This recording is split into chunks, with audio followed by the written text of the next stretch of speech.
আসসালামু আলাইকুম। এই যে দেখেন আমাদের জীবন, প্রবাসীদের জীবন দেখেন।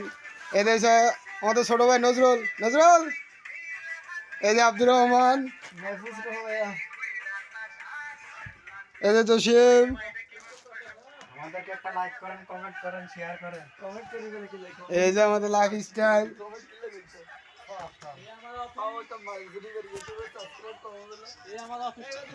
এই যে আছি সবাই, আমরা এখানে আছি আলহামদুলিল্লাহ।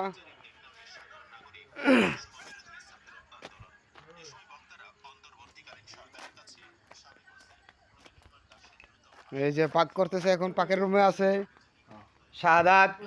হ্যাঁ শাহাদাত, কি করতেছো? রান্না করবো এখন, রান্না। এই যে সুমন সুমন, ভাইয়া মাছ ভাজুম। এই যে মাছ দেখছেন, অরিজিনাল সাগরের সীমা মাছ। এটা ছাড়া আমরা চলে না, এটা আমরা থাকি। এই যে জাহাঙ্গীর ভাই, জাহাঙ্গীর ভাই আমি টিকটকের ভিতরে আছি। আপনি কি টিকটক নিয়ে যাইতেছেন? সবাই যার যার কাম লয়ে ব্যস্ত।